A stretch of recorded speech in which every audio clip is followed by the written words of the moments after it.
नमस्कार दोस्तों, आज हम टॉप 15 एमसीक्यू कंप्यूटर के देखने वाले हैं जो कि हॉस्टल अधीक्षक के भर्ती के दृष्टिकोण से अत्यंत महत्वपूर्ण होने वाले हैं। इन 15 क्वेश्चन में हम शॉर्ट फॉर्म के फुल फॉर्म कौन कौन से होते हैं, किस तरह से उनका फुल फॉर्म होता है उसके बारे में देखेंगे। तो पहला क्वेश्चन है हमारा, निम्नलिखित में से यूआरएल का फुल फॉर्म क्या है। तो सिंपल सा क्वेश्चन है ये, यूआरएल का फुल फॉर्म पूछा है। यूआरएल वेबसाइट वगैरह में उपयोग में लाया जाता है और यूआरएल का जो फुल फॉर्म होता है वो होता है यूनिफॉर्म रिसोर्स लोकेटर।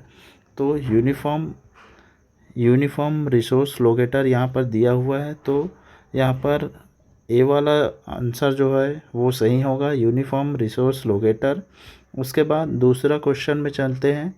दूसरा क्वेश्चन क्या बोल रहा है, कोबोल का पूर्ण रूप क्या है। तो कोबोल जो है एक लैंग्वेज से संबंधित यहाँ पर शब्द है जिसका अर्थ क्या होता है, कॉमन कॉमन सी ओ का जो हो गया कॉमन, बी का हो गया बिजनेस, और ओ से हो गया ओरिएंटेड, और एल से हो गया लैंग्वेज। तो इसका फुल फॉर्म क्या होगा, कॉमन बिजनेस, सॉरी ये डी वाला नीचे वाला कॉमन बिजनेस, दो चीज़ें यहाँ पर मैच कर रही है। उसके बाद ओरिएंटेड और लैंग्वेज, तो इसका आंसर क्या होगा, डी होगा, कॉमन बिजनेस ओरिएंटेड लैंग्वेज। उसके बाद तीसरा जो क्वेश्चन है उसको देखते हैं। टेलीकॉम फील्ड में आईएसपी का क्या तात्पर्य होता है। तो टेलीकॉम जो फील्ड है उसमें आईएसपी का क्या तात्पर्य होता है यहाँ पर पूछा हुआ है। तो आई से हो जाता है इंटरनेट, और एस से हो जाता है सर्विस, और पी से हो जाता है प्रोवाइडर। तो आईएसपी का यहाँ पर क्या मतलब होगा, ISP internet service provider, internet service provider, D answer यहाँ पर सही हो गया। उसके बाद चौथा क्वेश्चन पे चलते हैं। चौथा क्वेश्चन पूछा है, HTTP में पी का अर्थ क्या होता है। तो HTTP का फुल फॉर्म जो पूछता तो हम हाइपर टेक्स्ट ट्रांसफ़र प्रोटोकॉल को लगाते, लेकिन यहाँ पर केवल पी का अर्थ पूछा हुआ है। तो एच का मतलब हो जाता है हाइपर, टी का मतलब होता है टेक्स्ट, और दूसरा वाला टी का जो मतलब होता है वो ट्रांसफ़र, और पी का मतलब है प्रोटोकॉल। तो पी का अर्थ क्या होता है यहाँ पर, पी का अर्थ होता है प्रोटोकॉल। देखते हैं कौन सा ऑप्शन यहाँ पर सही होगा। पहला ही आंसर दिया हुआ है, पी का अर्थ है, HTTP में पी का अर्थ है प्रोटोकॉल। उसके बाद पांचवें क्वेश्चन की ओर बढ़ते हैं। निम्नलिखित में से ASCII का फुल फॉर्म क्या होता है।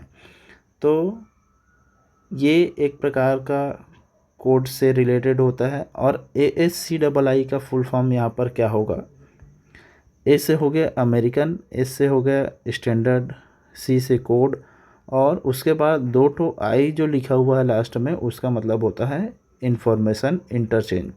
तो इसका मतलब होगा अमेरिकन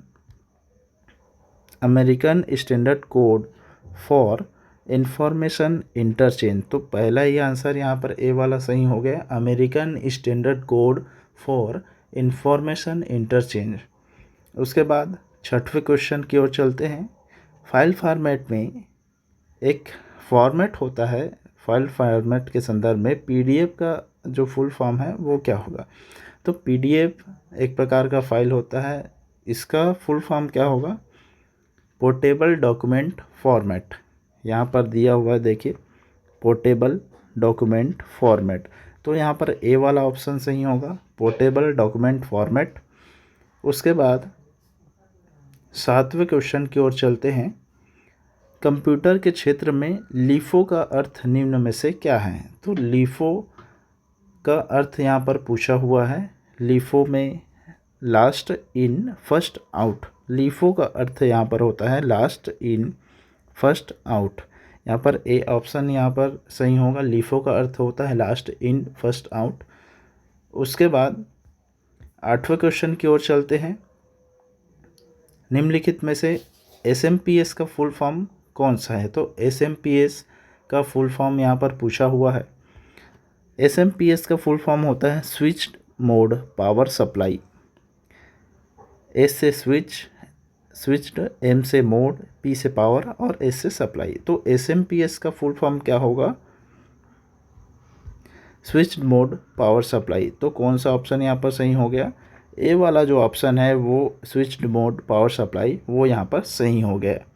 उसके बाद 9वें क्वेश्चन की ओर चलते हैं। निम्नलिखित में से एमपीईजी का सही पूर्ण रूप क्या है? तो एमपीईजी दोस्तों एक प्रकार का वीडियो फॉर्मेट है और इसका सही ये जो है वीडियो है, वीडियो का एक प्रकार का फॉर्मेट है, जिसका सही आंसर जो होगा एमपीईजी का फुल फॉर्म जो होगा मूविंग पिक्चर एक्सपर्ट ग्रुप होगा। मूविंग पिक्चर कहाँ पर है देखते हैं कौन से। माइक्रो वाला तो कट हो गया, मैनी वाला भी कट हो गया, और यहाँ पर मूविंग है एक तो, और उसके बाद डी में है मोशन। तो मूविंग पिक्चर एमपीजी का फुल फॉर्म क्या होता है? Moving picture expert group. तो यहाँ पर सी वाला जो ऑप्शन है यहाँ पर हमारा सही हुआ, मूविंग पिक्चर एक्सपर्ट ग्रुप। उसके बाद 10वें क्वेश्चन की ओर चलते हैं। 10वां क्वेश्चन क्या कह रहा है? कंप्यूटर क्षेत्र में फोर्ट्रान का अर्थ क्या होता है? तो फोर्ट्रान दोस्तों दो शब्द से मिलकर के बना हुआ है। यहाँ पर FOR का एक अलग मतलब है और ट्रान TRAN का जो है अलग मतलब है। दो शब्दों से आधा आधा हिस्सा को निकाल करके एक नया शब्द जो है बनाया गया है। तो यहाँ पर फोर्ट्रान का मतलब क्या होगा कंप्यूटर के क्षेत्र में? फोर का मतलब होता है यहाँ पर फार्मूला, देखिए ये इससे लिंक कर रहा है। फोर का मतलब होता है फार्मूला और ट्रान का मतलब होता है ट्रांसलेशन। ये ट्रान जो है वो यहाँ से इससे लिंक करता है। तो फोर्ट्रान का मतलब होता है फार्मूला ट्रांसलेशन। तो हमारा ए वाला जो ऑप्शन है वो यहाँ पर सही हुआ है। उसके बाद 11वां क्वेश्चन है OCR का पूर्ण रूप क्या है? तो OCR का पूर्ण रूप है optical character recognition. Optical character recognition या ऑप्टिकल कैरेक्टर रीडर भी इसे कहा जाता है। यहाँ पास ऑप्शन में है हमारे ऑप्टिकल कैरेक्टर रिकॉग्निशन, तो ऑप्टिकल कैरेक्टर रिकॉग्निशन वाला ही हम टिक करेंगे। तो OCR का फुल फॉर्म क्या होगा? Optical character recognition. इसी प्रकार 12वें क्वेश्चन की ओर चलते हैं। निम्नलिखित में से EVM का पूर्ण रूप क्या है? तो EVM का फुल फॉर्म यहाँ पर पूछ रहा है। तो जैसे आजकल सभी जो वोटिंग वगैरह डालते हैं उसमें इस चीज़ का जो है यूज होता है। इसका EVM का फुल फॉर्म जो है इलेक्ट्रॉनिक वोटिंग मशीन है। तो डी वाला ऑप्शन यहाँ पर सही हो गया, इलेक्ट्रॉनिक, इस इलेक्ट्रॉनिक, वी से वोटिंग और एम से मशीन। तो डी ऑप्शन यहाँ पर सही होगा, इलेक्ट्रॉनिक वोटिंग मशीन। इसी प्रकार 13वें क्वेश्चन की ओर बढ़ते हैं। निम्नलिखित में से कौन सा EBC DIC का पूर्ण रूप है? तो यहाँ पर EBC DIC का पूर्ण रूप पूछा हुआ है। तो EBC मतलब होता है एक्सटेंडेड बाइनरी, सी का मतलब होता है यहाँ पर कोडेड, DIC का मतलब होता है डेसिमल इंटरचेंज कोड। तो सही आंसर क्या होगा? EBC DIC का सही आंसर होगा एक्सटेंड बाइनरी। यहाँ पर लिखा हुआ है देख लीजिए, एक्सटेंड बाइनरी। ये तो कट गया, ये भी कट गया, और दो ऑप्शन यहाँ पर हम लोग को देखना है। सी का मतलब होता है यहाँ पर कोड, ये भी कट गया। तो एक ऑप्शन यहाँ पर बचा, यही सही है। EBC DIC का फुल फॉर्म होता है extend binary coded decimal interchange code. तो ये इसका जो है वो फुल फॉर्म है। उसके बाद 14वें क्वेश्चन की ओर बढ़ते हैं। 14वां क्वेश्चन क्या बोल रहा है?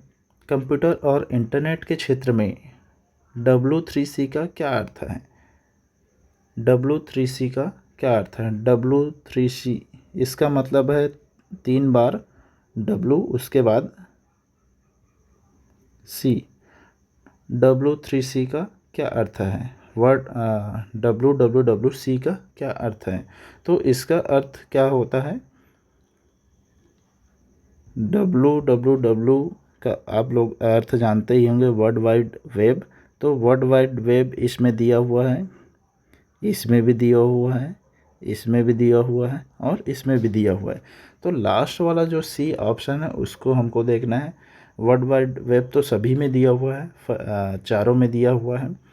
तो अंतिम का जो सी वाला शब्द है उसको देखना है। तो सी का मतलब यहाँ पर होता है कॉन्स्ट्रियम। तो सी का मतलब कॉन्स्ट्रियम किस में लिखा है, देखिए इसमें कमीशन लिखा है, ये कट हो गया, सेंटर लिखा है, कट हो गया, कंटेंट लिखा है, ये भी कट हो गया। तो W3C का अर्थ क्या होता है, वर्ल्ड वाइड वेब कॉन्स्ट्रियम। तो यहाँ पर ए वाला जो ऑप्शन है वो हमारा सही हो गया। उसके बाद आज के अंतिम प्रश्न पर चलते हैं। कंप्यूटर शब्दावली में CLI का फुल फॉर्म क्या है। तो कंप्यूटर शब्दावली में CLI का फुल फॉर्म यहाँ पर पूछा हुआ है। तो CLI का फुल फॉर्म क्या होता है, कमांड लाइन इंटरफेस।